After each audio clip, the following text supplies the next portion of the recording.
global mainstream media finds that to be attractive of the moment. And I think that's part of the challenge as a reporter, to serve as that bridge and translate and communicate. And if the global community can begin to see these indigenous peoples as relevant, important, wise, from that narrow angle, that maybe opens the door for to understand and learn and see them as much more. But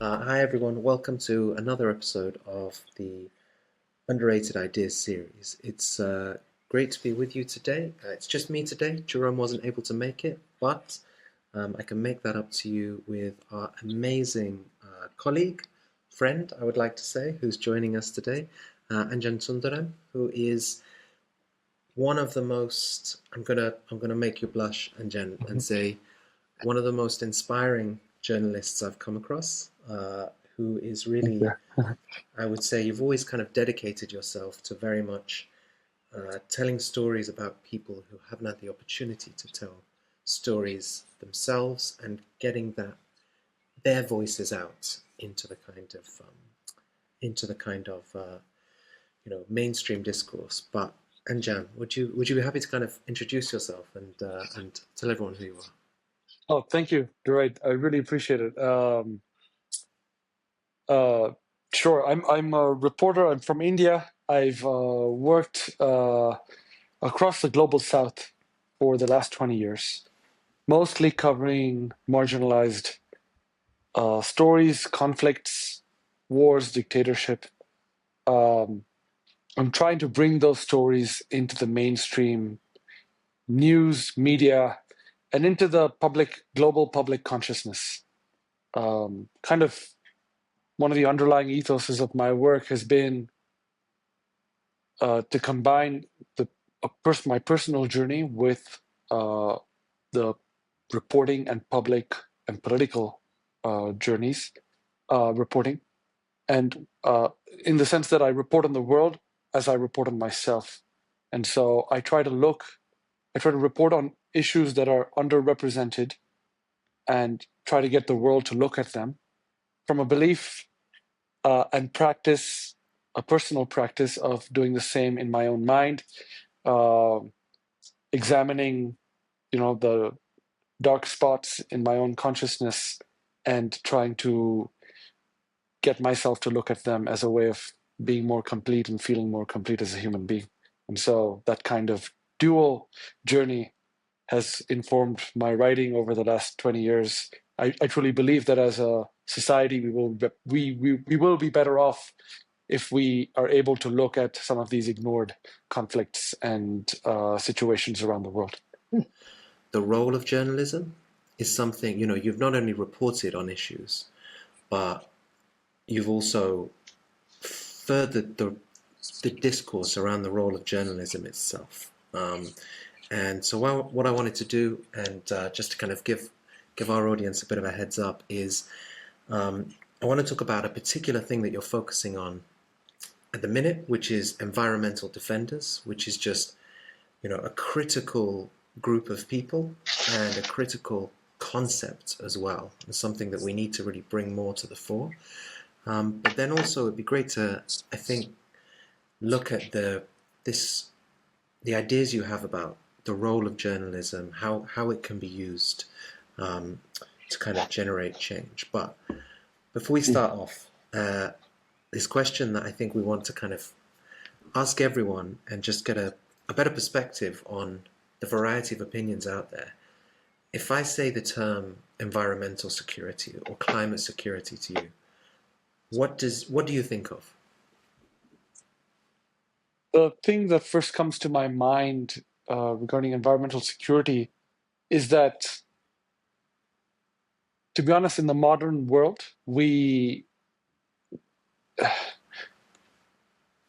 it's a term we understand, easily and resonates. It's a bit maybe even sexy today because there is a global fight against climate change.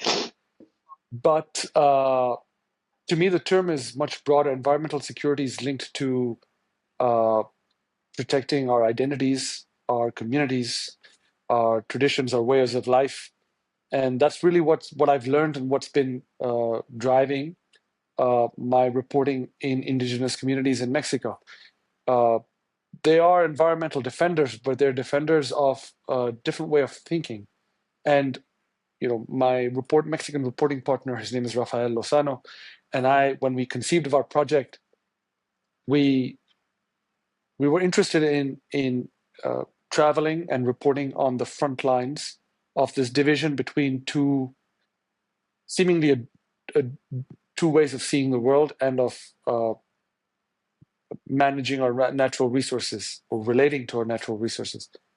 On the one hand, you have the industrial capitalist sort of way of life, exemplified for us in mega projects, mega project developments across Mexico.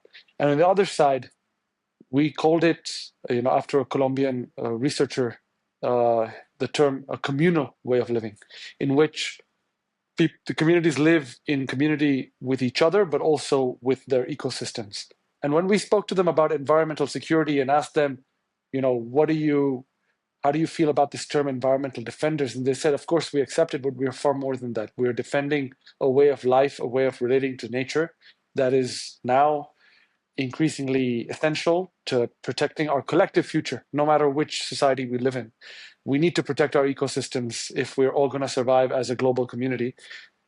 And these indigenous communities that are defending the environment, providing environmental security for their ecosystems in their territories, they're actually lights, I think, beacons of wisdom for us all to learn how we can better relate to and manage and protect our ecosystems.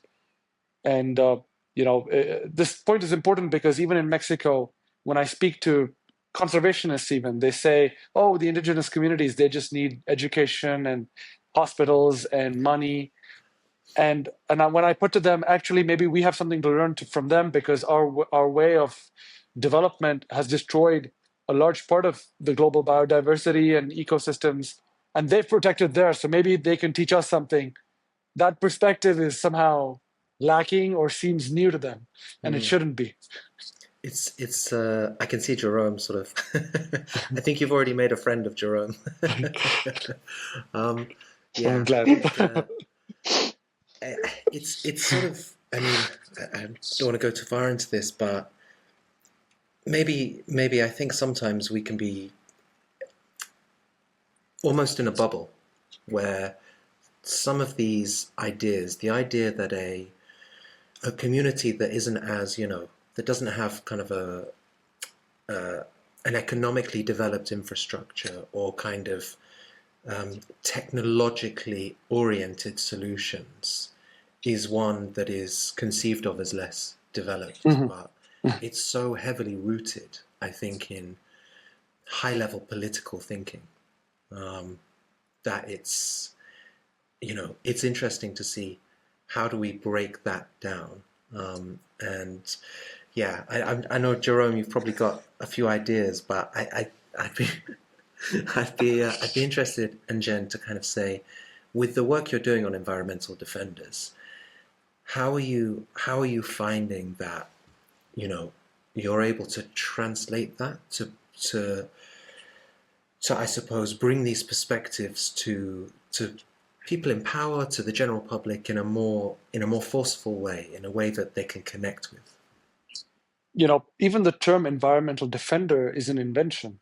When I pitched my TED Talk, for example, I was acutely aware that these indigenous communities, they're defending far more, and they see themselves far more than environmental defenders. They're defending a way of life and a relationship with each other and nature. But given I have to pitch to global media, I have to communicate in terms that they understand and find relevant. And we are fighting this global battle against climate change. That's a theme of the day. I pitched them as environmental defenders. So I took a sliver of who they actually are, of the complexity that they are, and I just took that sliver and I pitched them. I pitched that, and you know, global mainstream media finds that to be attractive of the moment, and I think that's part of the challenge as a reporter, to serve as that bridge and translate and communicate. And if the global community can begin to see these indigenous peoples as relevant, important, wise, from that narrow angle, that maybe opens the door for to understand and learn and see them as much more. But at least it humanizes them. To your point about technological prowess, sort of defining some kind of hierarchy, global hierarchy of nations, of communities, as being more or lesser based on their technological ability. Um, uh, yeah, I've tried to find ways to creatively serve as that bridge, because again, it comes back to this personal journey. I'm from India, um, uh, and when I enter these communities, the first thing they ask me is, "Where are you from? Where are you from?" And I say India. And they say the second thing they ask me is, "What language do you speak?" And I say Tamil. And they say, "Oh, you speak your indigenous language." And I say, "No, I speak two. I speak my indigenous language, Tamil, which is my mother tongue, and I also speak Hindi, the national indigenous language." And they're like, "Wow, do you have your land, your ancestral land?" And I say, "Yes, we have our little patch going back at least 600 years where our family comes from." And they immediately say, "Tienes tu idioma y tu tierra, your language and your land. You're like us. You have your language and your land." And so there's a kinship, there's a connection, and so there's a trust, that they understand that I have a sense of where I come from just as they do. Obviously, I'm not fighting for my land and my identity in the same way that they're defending theirs, but there's a kinship between us, even though I come from a faraway place. Um, there's that, and there's also the fact that I went to university at Yale. I studied mathematics. I'm trained in a Western tradition of journalism, and I practice that. Uh, so I'm kind of both worlds, and so I feel like I can, my role and where I can be useful is I can win trust and earn trust of people in both worlds, and maybe I can serve as a bridge, so that we don't feel like these people are lesser, but not just from a sense of pity or we're good people, but truly understand that there's valuable wisdom here that relate in a human way. Um, it's unfortunately really hard to do. A lot of editors, it's a challenge to convince them. Uh, Perspectives as simple as, violence is good or bad. Violence is bad. When I present, for example, this Mexican indigenous community that's fighting a drone war, to a Western editor, and I say, well, they have their own drones. They've armed themselves with AR-15 assault rifles, like in the U.S. military, and this community of 1,000 people is defending their land. Many editors instinctively jump to the conclusion, oh, these defenders are like cartels, are like narcos. They're as bad because they're using violence as well.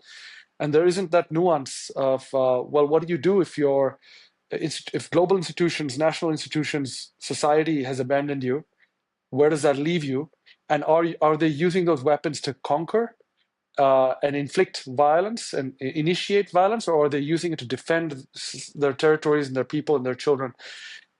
That nuance is lost and can be hard to communicate. But I do believe on that point, and on the theme of environmental security, what my travels have taught me in Mexico is that global institutions are not fit for purpose. These indigenous communities have been crying for support and help, calling out for support and help from the world, and they haven't gotten any. So they've had to take matters into their own hands. And I feel this trend of the militarization and increasing levels of violence in order to defend ecosystems and a way of life is one that will continue until, the COPs and the global conferences and the global institutions step up and actually manage to address the concerns of these communities which are being threatened by the law, by corporations, by organized crime, by governments. Justice systems are being weaponized against them. It's a very powerful array of forces, and that they're up against. These communities are all often very small, 1,000 people, 1,500 people, sometimes smaller, um, and they're innovating on their end too. I know I feel like I'm digressing, but I'll just make this point that in No, it's Michoacan, so No, no, no, interesting. no, yeah, no. Please, you're not. right, You're not. okay, You're on track. uh, Carry on. Carry on. right. In the state, I just wanted to say, like, these, for example, in the state of Michoacan, in Mexico, there's an innovative lawyer. His name is Dr. Orlando Aragon, and he's at the National University. And what he's been able to do for many communities is to exploit or interpret a constitutional provision that allows indigenous communities to govern themselves, self-govern, and according to their usos y costumbres, according to their traditions and customs. And uh, what he and some communities have done, and an increasing number of communities, is to interpret that constitutional provision to say, hey, if the state is not providing security to us, then we have the right to provide it for ourselves according to our traditions and customs. And so they've interpreted that law, and won their interpretation. Their interpretation has been accepted in the electoral tribunal in Mexico, that allows indigenous communities to have their own guardia comunal, their own communal guards, their own indigenous so-called security forces. And so that's a legal innovation and a security innovation that these communities are using to push back, and in a legal way. These guardia comunales, these communal guards, are answerable, like a civilian army, to the community's assembly, the civilian political authority. They're not freelance warriors or fighters. And so that's a trend I also see, that that could be that could spread around the world. It's a legal innovation that I think deserves more attention, and many countries have similar provisions for indigenous communities to be able to govern themselves. And if they can interpret the law to protect themselves when the state doesn't, and the state often doesn't, let's be clear, also for many reasons, including history of colonialism, classism, racism, all those reasons. At least these communities are able to find a legal way of protecting themselves. So it's a David versus Goliath story. These communities are very vulnerable, but they are incredibly intelligent, brave, and in collaborating with um, intelligent partners to find innovative solutions to their security challenges for their own communities and for their ecosystems. There's so much there. Yeah. There's so much there. I mean, I want to, and I'll actually, maybe one of the most obvious things that strikes me is just the really obvious point that I think so many of us will see in the way that governments and major institutions might look at one set of, people who are defending their, whatever it is, defending their ideology or their land or their language or, their environment, as having a right to do that, when another is seen as not having a right to do that. And I think what's really interesting is, in the scenario that a lot of these indigenous communities face, their adversary is not always a state, or at least it's not, the mechanisms of the state. It is an organization, a profit-making organization, a corporation that might be seeking to take land. They might be backed by the state, but there is a way in which that global, like you said, the industrial complex has managed to achieve a status almost that is so close to the state that it has the protections of the state. If you attack it, then it is like declaring war on a part of the state's own enterprise and mechanism. And it makes me think of this amazing book, Capitalist Realism, by a guy called Mark Fisher, and this idea that these entities are so rooted in our conception of what is necessary for global development that we can't envisage how global development could exist without them. So when you attack them, you're attacking the very concept of global development. But what I'd like to say actually, and I'm going to throw Jerome in. I'm going to put him on the spot. I was just enjoying. Anjan is just like on a roll, brother. It's amazing. Like everything you're saying there Thank you, man. is so powerful. I mean, from the second, like, I got, firstly, I apologize because, household things. But second, I got, everything you've said has not only enlightened myself, but it's made me look at the things that I find holes in terms of what we do as well as, as creatives. We never ever really are able to take the law and look at it from that perspective and then enlighten people in those policies and structures. So even when you hear something as simple as what he's done in terms of helping get the guardians of their communities, just, you can step up now because I've given you just a simple thing that's in the law that says you have the right to. That's just, all of that stuff's just so powerful, man. So I don't know how you're gonna throw me under the bus, but man, No, not to throw you under the bus, but I mean, I think the legal mechanism stuff is really interesting, and I'd be interested to see how it develops, and hopefully we'll get a bit of time to talk about that. But I want to pick up actually, Anjan, on a word that you use, and I think you're using it very consciously, which is wisdom. And this is a word that, using that in an instinctive way versus something like intelligence or, education or learning, using that in an instinctive way that you're doing, but a conscious way, is something that really was introduced to me by Jerome.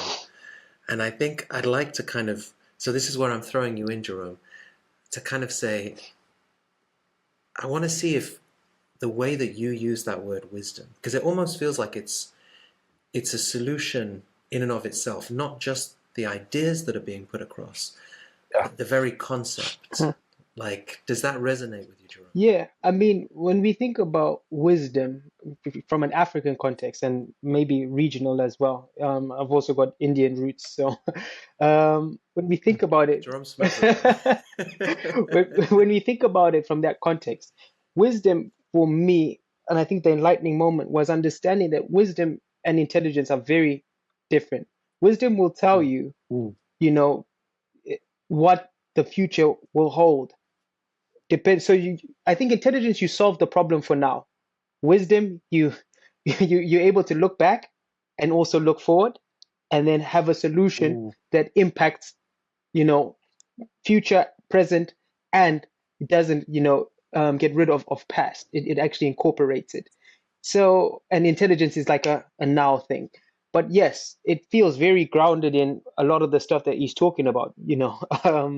I think obviously he's worded it so much better than I would. So I'm very happy to be part of this court.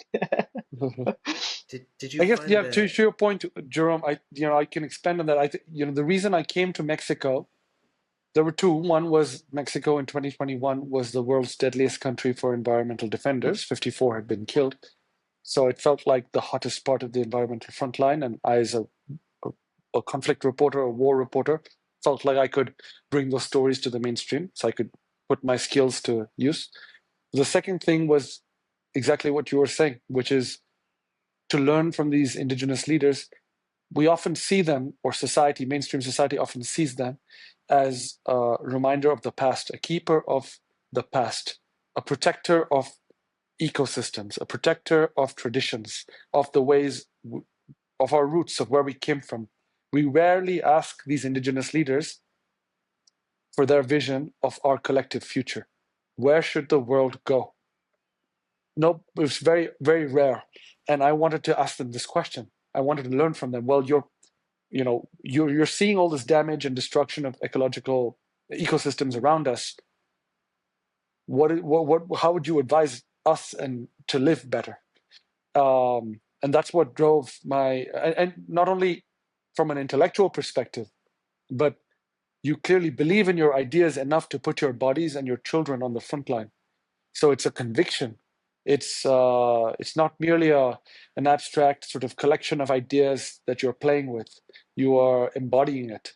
And so I thought, who better to learn from than these people who embody these ideas in a very real and real way, despite immense pressures, all the pressures that we spoke about from the state and corporations and so on.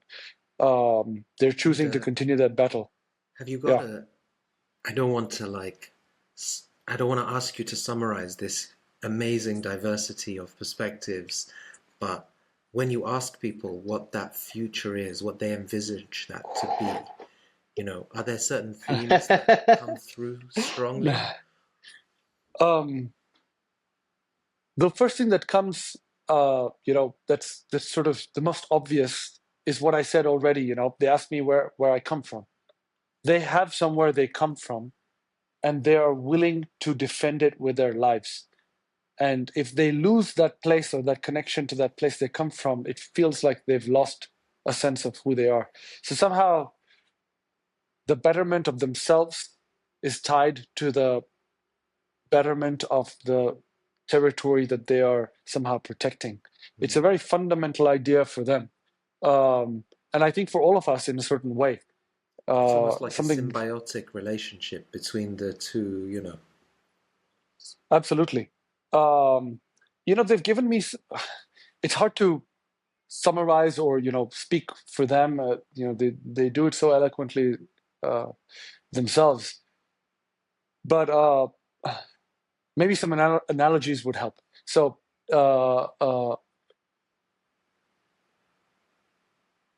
from what I've seen, I've often sort of, tried to convey who they are in their spirit to mainstream public. And one of the analogies I found kind of helpful is, I find that these environmental defenders are heroic. They're heroic in their defense of ecosystems, and they're doing it in incredibly brave circumstances. And part of how we might see them is a bit like the story of the Spartans who were defending noble ideals, and their story has echoed through time. And we should offer these environmental defenders a similar status, because they are defending ecosystems on behalf of all of us and taking immense risks and fatalities and damage, wounds, in service of a very noble ideal that we are one community, that we cannot exist without a symbiotic relationship with nature. And to your previous point, Durade, about the mathematics, I do believe that mathematics, technology, the industrial capitalist world, all those go together.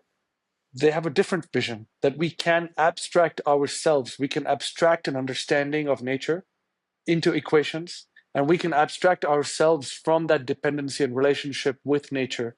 And it's, for me, exemplified sometimes in these plans to colonize Mars or create a metaverse whose creation will consume so much energy that it might very well destroy the physical natural world.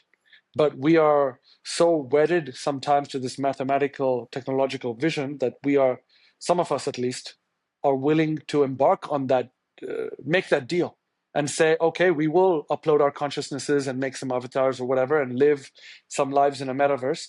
And that, for us, might be a perfect world, or give us a chance at creating human perfection, creating mathematical perfection in a technological form. And nature, with all its imperfections, with all its cycles of birth and death and pain and hurt and losing your loved ones and all this sort of stuff, we don't want that. We want to escape that. And so that's what I speak of when you use the word wisdom. That those are the ideas that these indigenous communities embody. That death and life, which is fundamental to nature, is fundamental to who we are. Our bodies, our material forms, the natural world, its material form.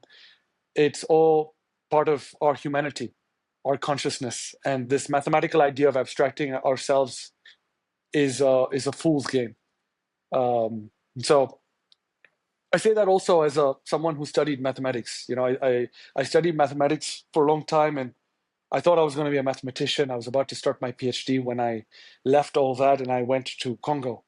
But speaking to these indigenous, I finally understood why I left math.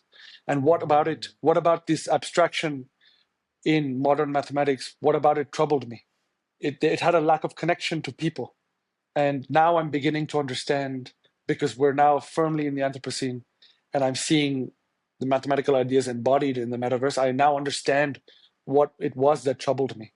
And I'd like to write about it as well as soon as I finish this Mexico project and book, But I feel like as a society, we should confront what math and technology is doing to us.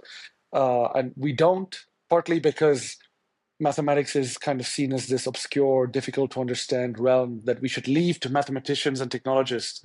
But it's affecting all of us now. So we now need a bridge. We need to understand it. We need to confront what it's doing, and we need to participate. And hopefully I can help take a step, help society and help us take a step in that direction. Yeah. Well, as an academic, I'm going to try and persuade you to do that in a PhD, and then Jerome's going to tell me to shut up and do it through a TV series. Yeah. He's Well, definitely both. right. Both, yes. I mean, the thing that I take away is like you said they're modern mathematics, and modern ideologies, because I feel like mathematics in itself, the core of it, what it's rooted in, and I may be wrong, I'm no mathematician, but what it's rooted in is in understanding that problem solving and that relationship, between variables. And yeah, we may use digits, but you can transfer those digits into many other forms. If you have a mathematical mindset, you're able to look for the relation and see how they come together. Um, and and that for me, I think, was where I kind of came from with my interest in math, was not the idea of advancement, because I think we also, as you say, have this idea of advancement at all costs, you know. Mhm. But it's like, okay, fine, what is advancement? And I break it down to a very simple thing, is we haven't defined what success truly looks like to us as humanity. We've let others define what success looks like. And we've gone on this ship that they're taking us on, and we're all heading in this Mhm. direction. So you're right in saying, how do we start to question these things, and how do we then take that and redefine success, maybe as a global community? Or do we have to? I think that's the question I'm asking. Do you think we have to, or is it up to these little guardian communities to have their own perspectives and define that, and hopefully they keep us going? Well, I guess, if we're going to stay on this question of wisdom, I think wisdom is also using power responsibly and wisely for the betterment of our global community, and not using power merely for individual or private gain at Mm, the expense mm, of others. And I do believe that it has to be a global community. I believe that this knowledge and wisdom has to encompass those with power. And when I mean power, I mean power over the material world, technological power as well. Um, because these ideas, right now, we're living in a world where these ideas might survive uh, in these little pockets. But for them to influence the world and change where we're heading, we have to come to that sense of a global community. And for those with power to step back and not mindlessly pursue abstraction or advancement, or how people define advancement, uh, which is often comes in the form of logical. technological Yeah. progress. Yeah.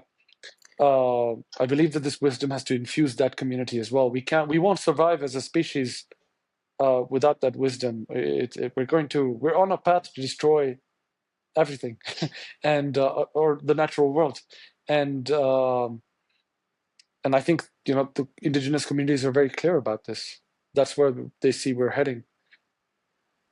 I think I'm going to try and weave a few different kind of aspects about the conversation here, into asking you about, what can journalists do. But there's a theme here that I think underlies some of the communication aspects that you've been talking about, which is, when I asked you that impossible to answer question, you gave a kind of an analogy, and Jerome is always, whenever I say, "What's your answer to this?" He'll say, "Let me give you scope," and then he'll tell a story, and this principle of storytelling, and I mean, in the academic world, we're seeing something interesting and similar. There's indigenous communities who are saying, we are, it goes to this point about abstraction. What we've been trying to do in academia is to take phenomenon and break them down, to make sense of them, deconstruct them. But in doing so, what we're really trying to do is to possess them and to control them.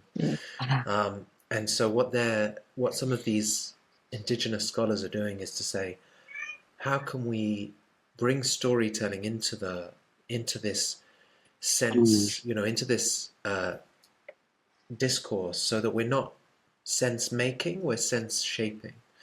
And I think that's a really interesting component of maybe not just the way that different communities have gone about putting their wisdom out there, but something that is actually, I've seen storytelling have a real impact in a kind of policy making setting, and with senior officials. You give them an intellectual discourse and they will switch off. Understandably, they get a lot of that during the day. But if you give them a story, you give them a kind of, a narrative, then it connects with them, and you can almost drive change in that way. And I think, for me, Anjan, the question is, this is something that you've been doing kind of throughout your career, and it's something that Jerome's been doing as well. I'm new to this one. But what do you see as being, is there something about where journalism needs to go, which is not just about saying, here's what's happened, but it's about changing the way that it tells stories, changing the way that it tells people's stories in order to drive that change? What do you see as being the role of journalism in all of this? Indeed, I think there are kind of two currents of journalism, or there are a few, but there's a sort of harder journalism which is more data driven, investigative, and exposing wrongdoing. And indeed, there's another one which is storytelling, creating connections, creating a sense of community. And I see both of those forms as serving a higher purpose of journalism, which is to hold power accountable, to hold the abuse of power accountable, to hold power in check. And the second category, the storytelling journalism, is often sort of dropped into literature. But I do believe now that we're at a point where, especially with disinformation, with trust in journalists being at an all-time low, the power of the story is going to be more important in the journalistic tradition, in the journalistic style of communication. We need to create trust. And how do we create trust? We tell stories, we share stories, we resonate with the same stories. Stories bond us, stories create community among us, even if we have come from different places, different backgrounds. And I don't know, a thought that I've been thinking about, I've been considering and trying to make sense of myself, is that often even the most successful, materially successful people, I find when I look at their lives, once they've achieved material success or status, power, whatever it is, what they look for is story. And I think that should tell us something. They look for a legacy. They look for their name on a museum, or they look for a book, or they look for somebody to make a movie about them. It's not enough. The material success isn't enough. They want their story to survive them. And in the analogy that I made earlier about these indigenous defenders, environmental defenders being like the Spartans, I see the work of my team, myself and Rafael, the Mexican reporter I work with, Rafael Lozano. We're a bit like Herodotus, recording their stories so that when these defenders are killed in these wars and battles, their stories echo through time and inspire other people. Because in the end, I do believe that we are the stories that we are. We're not our material bodies. We're going to die. And if our stories can live on and inspire other people, then we don't really die. And the death is in the sport, to use a Spartan term, a beautiful death. The death is in service of a cause that has inspired others. And so, the indigenous defender in Oaxaca, David Salazar, whom I met, we made a video of him. And we've kept that video so that when, it's conceivable that he would be killed. But when that happens, his spirit can live on and inspire others in his community and other communities to carry on this very important and brave work. So yes, in that sense, it's a long answer, but yes, the stories encapsulate a spirit of something. And I guess it's an maybe Hindu and Eastern idea as well. The spirit, the soul doesn't die, it just transmigrates from body to body. And somehow I see part of my work is trying to capture that when I see it in somebody. Whether it's a Rwandan journalist holding their government accountable, or whether it's an indigenous defender. They are multitudes, as Walt Whitman said, right? Each person is a multitude, but some of them dedicate a good chunk of their lives to expressing something truly inspiring, truly human. And we can, as journalists, capture that, transmit that, and share those stories and have them echo even after they're gone. That inspires me to do this work. Why do I put myself in these dangerous places with these defenders? Because I want to serve them by capturing their stories and capturing some essence of them, because they're taking far greater risk than I am. On the other hand, my job is to go into those dangerous places, those conflict zones or those front lines, and come out alive so I can record and transmit those stories. And so again, I'm a bridge. I think this gets to how they, inspire humanity, how they embody what humans can be. Right. It's so funny. So because all of this comes down to a simple word, purpose. It's like it's so simple, and I think all my life that's been the core of where I've built from. So when I hear you say that and I see that, okay, fine, it's so relatable across the chain. As soon as you find your purpose and you start to serve your purpose, you're willing to, as you say, put your life on the line for it to make sure that you serve it. And those people that are deemed successful, according to the world standard of success, most of them do not have a purpose. They've chased capitalism or finance, whatever you want to call it, and they've reached those helms and those heights. But then they look at, who have we served? What have we done to contribute to this space that we're in that has made people's lives better?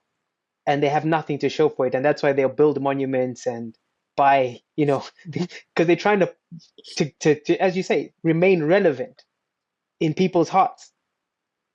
But I think the people that will always be relevant are those that, as you said, have dedicated their lives to that cause, and Serving others. yeah. And that's all we can do as people, is serve. And the second you do that, a lot of these problems that we see in the world, they become smaller. It's powerful. Yeah, it's something I've learned. Yes, I've learned also, just sort of, if you're able to transcend all these problems, and you're able to come to a place where you can show everyone just a little love, that opens the door to service and to a whole world. And you don't need to imagine yourself to be Mother Teresa or Mahatma Gandhi or whatever it is. Just take that first step of feeling genuine love and affection. And this is how the personal and the political also for me are so tied. These environmental defenders, they're protecting and showing love and serving their little territory. It can seem irrelevant, this little patch of land somewhere in some remote place, but they're actually opening the door for all of us to love and serve and protect our communities in the most global and broadest sense. That is what wisdom is. And it's not this big idea, as you were saying, Dorade, that, we can be encapsulated in some kind of, uh, set of ideas. It's a practice that has to be lived. You just start to feel that love. You start to serve in a small way, and soon you find that you're relevant. You're you have a purpose. All these words start to mean something. Yeah. You're no longer searching for it. You have it. Yeah, it's and that's why they put their lives on the line. It can seem completely irrational, like the Spartans. It can seem completely irrational to put your children on the front line for a piece of land. Why don't you just move to a land that doesn't have gold or diamonds or whatever the corporations want? Just move somewhere else. And they say, no, we're going to defend this. We're going to put our children on the line, on the front line, and we're going to buy weapons, and we're going to fight with everything we've got. Why? I can't think of a better. I don't want to add anything to that. It's a beautiful place, I think, to end. Thank you, Anjan. This has been amazing. Genuinely, I think, even on a basic level, to start off in a place where this concept of environmental defenders, and unquestioningly using that term, to move to a place where actually there's an understanding of the complexity of what those people represent, but then also the simplicity of what they represent. Some of these basic, as you say, some of these basic wisdoms about identity and place and and longevity, of service versus gain, let's say. But yeah, thank you so much for coming and joining us, and it's been a genuine pleasure. Likewise, and I'm actually working on the first chapters of the Mexico book. I'm revising them, and grateful for this conversation as well, because it's rare to have a conversation that delves into the whys, into the deeper questions or aspects of why these communities matter at a global level, even though they can seem marginal. They're not. And the personal purpose, and what wisdom means. So I'm really grateful also to have shared this space, to have created this space together. I know you gotta go, but there's just one little question I want to squeeze in. I hope I'm not yeah, it's to do with with your why. You talk about being your PhD, thinking about doing math, taking it further in terms of education, and you drop all of that. But what was it that just gave you your no, this is my reason? Do you remember whether it was an event or what did you come across? Yeah, I mean, sure. Yeah. I mean, it's you're right. I mean, I'll just tell you what it was. It was, I was at Yale. I was studying math. I was rushing to a math class, and I was in the lunch hall, and I opened the newspaper, and I turned to the middle of the newspaper, bottom of the page, and there was this little article that said 4 million people have died in Congo, and there's some battle or whatever. And I was like, how is this not on the front page? This should be, this should have, we should all be paying attention to this. And what is it about our society that puts this buried somewhere in the middle of the paper? And that kind of, I think it was at that point just a little instinct to say, you know what, I feel like nobody wants me to look at this. Everybody wants me to pursue success, pursue capital, success, pursue status, wealth. And I want to actually complete my world in a sense, shed some light and see these sort of corners that people obscure, tell you to turn away from. They say they're not important. They say they're primitive. They say, oh, these Congolese are just fighting because they're savages. There's no purpose there. There's nothing interesting, nothing to look at. Go ahead and just be a banker or whatever it is. And I did have a job at Goldman Sachs as a mathematician at the time. And that's what it was. It was, no, actually, I think both for myself and in terms of understanding the world, I'm not being honest if I don't look at what's going on. And so that little step to say, okay, I'm just going to go there for a year and I'm going to try and report and we'll see where this goes. I'm really glad that I listened to that little voice and I took that step. I bought a one-way ticket to Kinshasa. I showed up in the war. I was living with a Congolese family. I'd never written a journalistic article in my life. And I said, I'm going to train myself and become a journalist in this place. And that was the first step that, 20 years later, that's what I'm still doing. Obviously, there have been lots of ups and downs, lots of questioning. But that was the moment. It's not the why. I mean, the why, I think we've talked about some of it. But it's how that why manifested in my life, in a little question, in a little choice. I remember going to my advisor at Yale and telling him, I've got this great plan, professor. I'm going to work at Goldman Sachs. I'm going to make $1 million, and then I'm going to go and travel and write. And he said, great plan, great idea, but you'll be a different person in 5 years. You might not want to travel and write. You might want a house in the Hamptons. You might want, I don't know, a nice supercar. And I thought about it and I thought, he's right. There's that risk. I would be a different person. If I have to go, I have to do it now. And I'm grateful that I had people around me to say that to me and that I was able to listen to that little voice and just go, yeah. I think we can all be very grateful to that professor. Professor Peter Kindelman in the electrical engineering department. Thank you, Professor Kindelman. And you see, Jerome, not all academics are bad. I called him up years later and I told him, I wrote to him about this and he said he didn't even remember it, which I think is the best. People, they're just speaking from the heart. They don't even remember it. They're not trying to manipulate you or anything. They're just telling you what they believe is the right thing. And that's the thing, is it might not have even come from the place that you think it came from. He is just being honest, It might have just been an honest, plain conversation, but look at how transformational that little bit of honesty, I'm amazed. I need to look into your articles and stuff on Congo because I'm working on a TV series that's based there. So as soon as we get off this, I need to. Nice. What's the TV series about? I'm curious. So it's a TV series called Copper Bullet, and it's to do with my uncles. My uncles they live in Kitwe, which is about an hour and a bit away from the Congolese border, Zambia. And it's in Lumumbashi. Yes. No, it's in Katanga. Katanga, yes. Yeah. So my uncles back in the 90s, they were grabbing the coltan and cobalt from the copper mines in Zambia and transporting them to South Africa for big profit, And people caught on in Zambia, so the price jumped. And there was a Congolese driver that said, oh, we've got the same mineral in Congo, but they haven't caught on yet.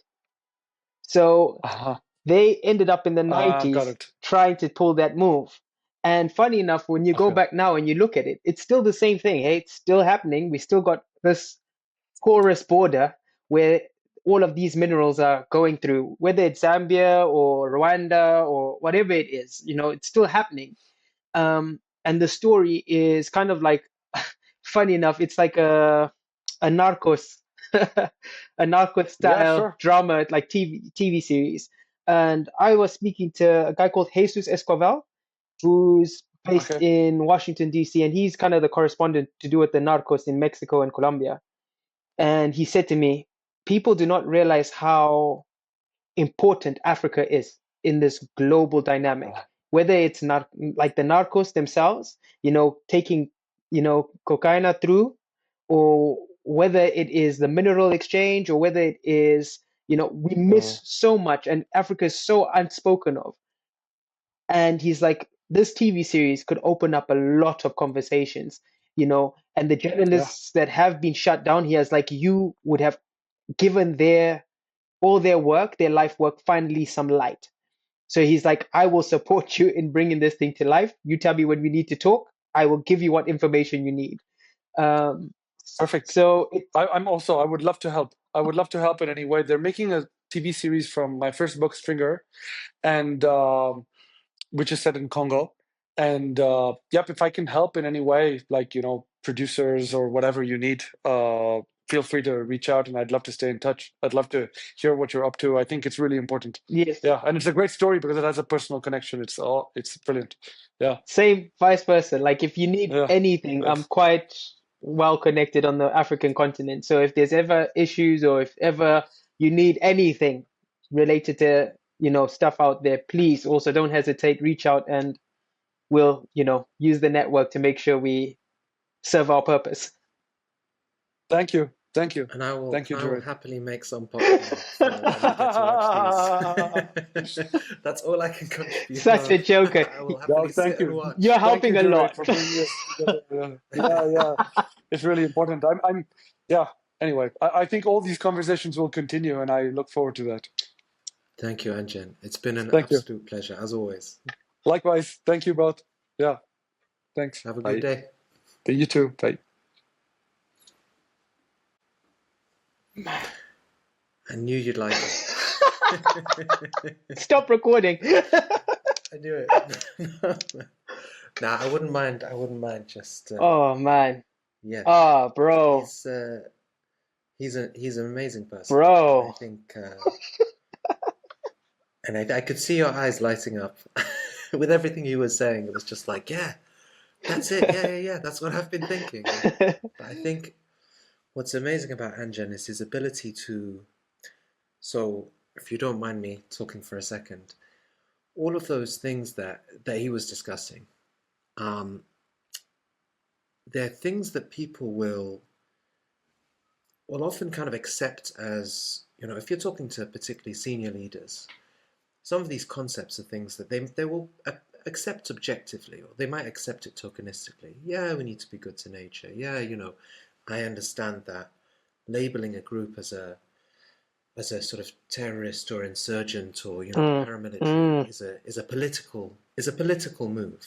They understand these things objectively, and yet the systems are such that they don't necessarily.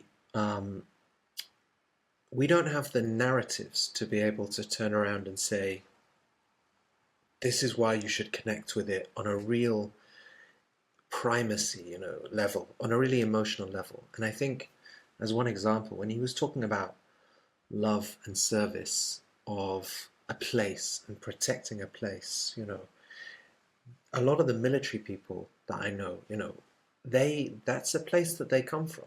They're doing their job. I mean, after a while, any job gets, you're like, I just need this pension.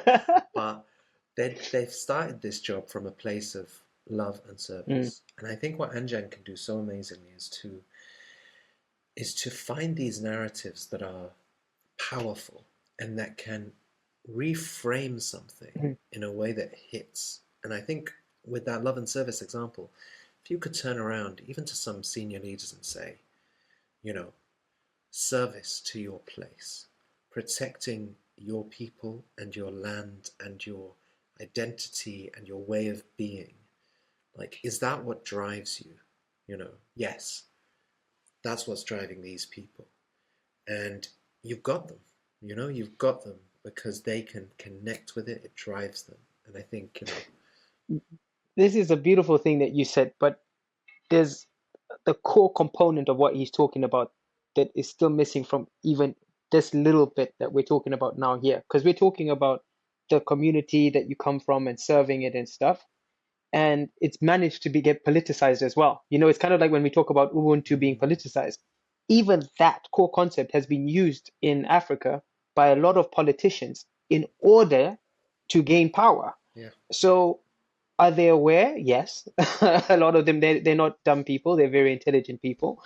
And I think it is a lot deeper than that. Like when we talk about wisdom and like the things he's talking about, that drive, that thing, it's not a surface level, it's almost like, without me calling leaders out, because I don't know how much we could say. Like I look at Call him out. no, but like we look at Ibrahim Traore.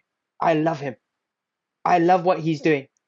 I don't want to mention too many names because people might like, I don't want to start pointing fingers and people are like, oh, but look at that as service. Look at how you so quickly can turn. That's Thomas Sankara.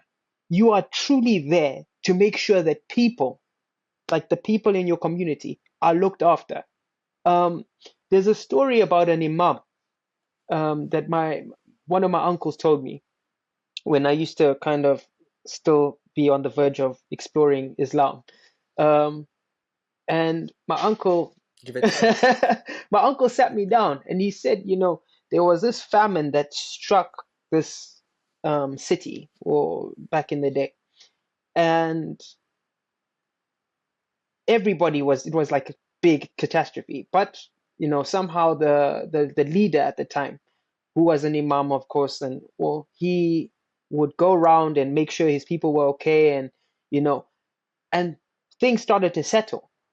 But some people were still not able to access what he had put together because he had like, let's just call it wheat or whatever, and he'd send it around for bread, and he was walking through the city at night and he could hear this crying. So he asked his guys around him. He said, "Hey, what's going on? I can hear kids crying and a woman who's trying to look after her kids. What's going on? How come there's so much noise at this hour?" And this is like in the late evenings. And they went to this, his guys, "Oh no, it's nothing, it's probably the kids are tired," or they tried to like shrug it off. And he said, "No, no, no, I'm going to go to the door." So he goes and he knocks on the door. He says, "Is everything okay, ma'am?" So the woman says, "No, my kids haven't eaten for the whole week. We've had no food." And he says, "Oh, okay. How come?" She says, "Oh, because our leader doesn't care about us." He says, "Oh." She says, "Oh, no." She doesn't know who she's speaking to because during those days there's no, posters, stuff. You barely got in touch with the king, if you weren't in that. So she doesn't know who she's speaking to at this point, and she's told him this, and she's holding a child, and there's like I think another two children inside. So he says, "Do you mind if I come into your home and I help?" So she's a little bit, shaken like a man trying to come into, and then she looks and she sees there's a lot of people around him. He sends one of the guys to go and get a bag of wheat or whatever it is, or rice, let's say. So the guy goes and he goes in and he grabs the child, he washes the woman's feet and he looks after the child. And then the guy comes back. He says to her, "You look after your kids." He cooks the food and he, puts the food out and he leaves the full bag, 10 kg or whatever it is, of rice there, and there's some stuff that they've brought, extra stuff.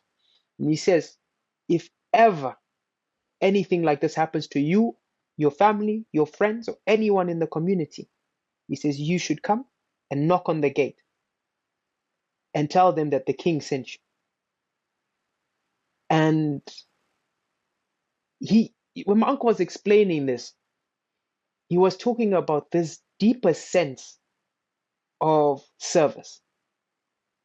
It is one where, as Anjan said, you are willing to risk everything to make sure that this one thing comes to life because you believe in it wholeheartedly. And I find a lot of the leaders back home on the continent of Africa, a lot of the leaders are in it so that they can live good lives and so that their families can live good lives and so that their village can, be the village. I say, our ex-president is one of those where we look at the relationship that the Shona had with the Ndebele and that fight.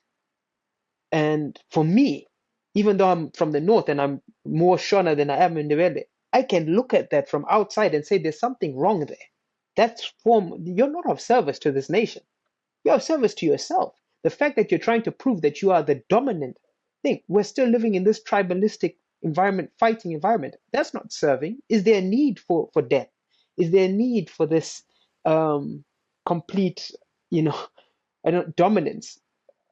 And I feel like when he talks about these guardians, I'm like, wow, these stories are so powerful Mm. that they could potentially not only, as he said, enlighten the rest of the world into a better sense of thinking, but they could also hopefully inspire people to understand what leadership truly is meant to look like.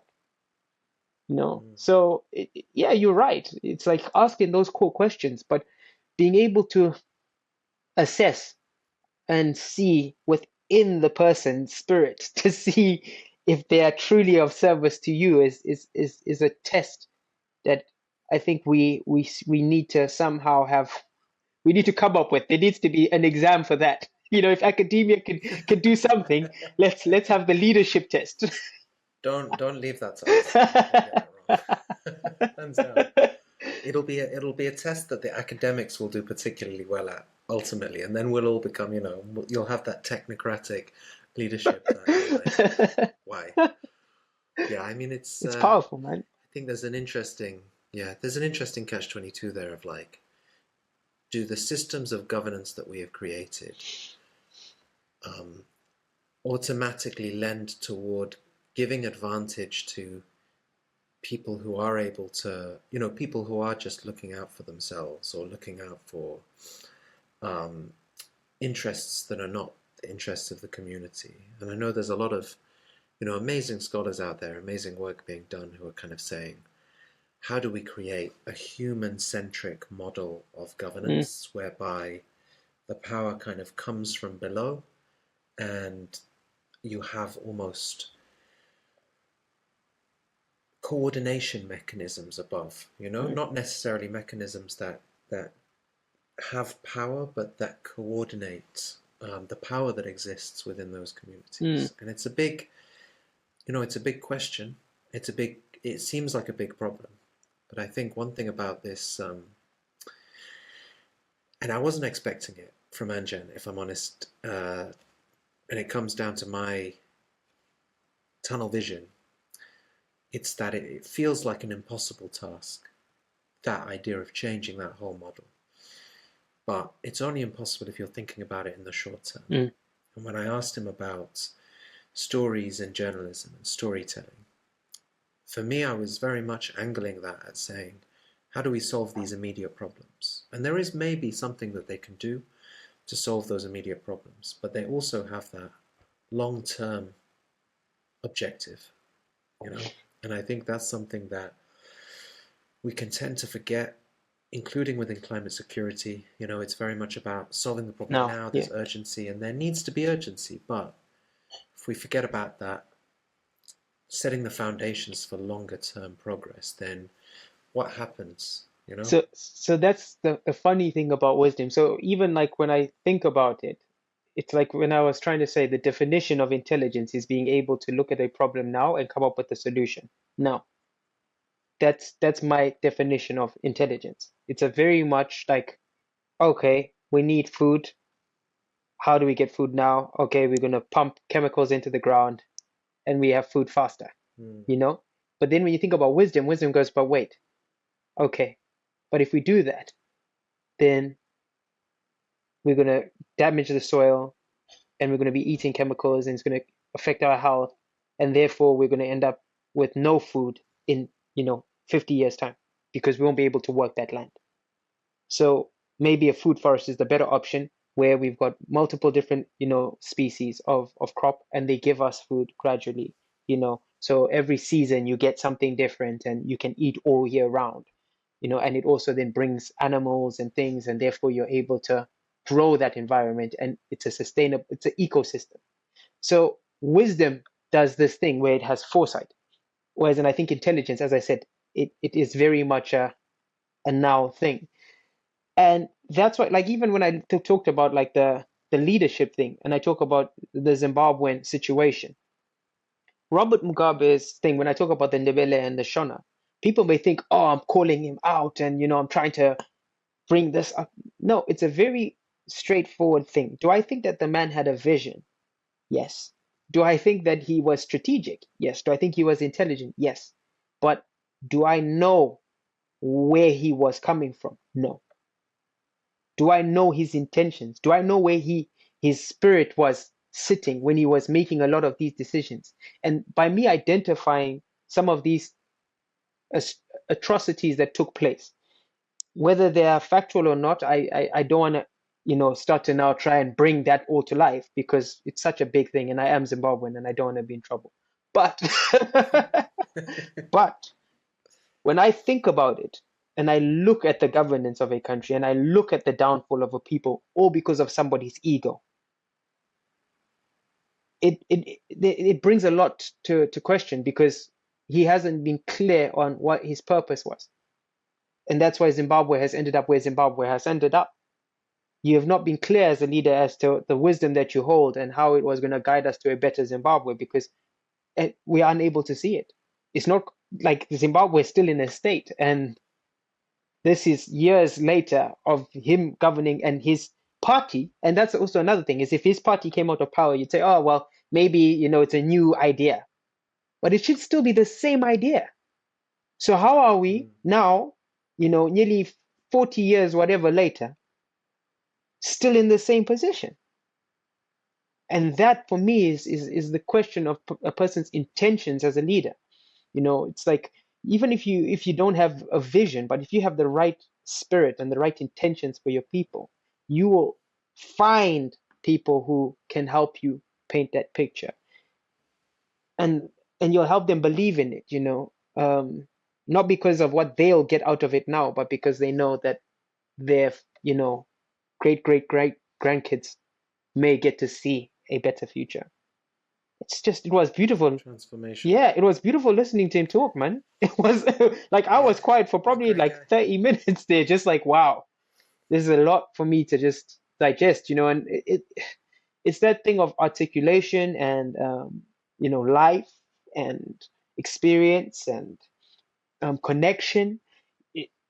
People, when we talk about, like you and I have a lot of these conversations about,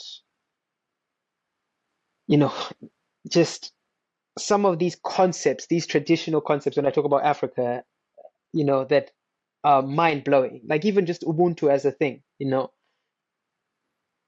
But when you see that he's not just drawing from his academic strengths in order to communicate, he's drawing from his connection with what people would have deemed as primitive, uncivilized, backward thinking individuals. He's drawing from all of that, and he's able, yes, to articulate himself well in that, but all of that wisdom, all of that juice from just connecting with these people. I hope the world sees that there's like so much out there, like we can learn from everywhere. And we can start to hopefully look at each other as humans. That would be, I think, one of the most powerful things I can take away from everything he said is it's almost like humanizing people all over again, or humanizing different groups so that we can at least not look at them as inferior or less than, but see them as our equals. It's powerful. Powerful stuff. Yeah.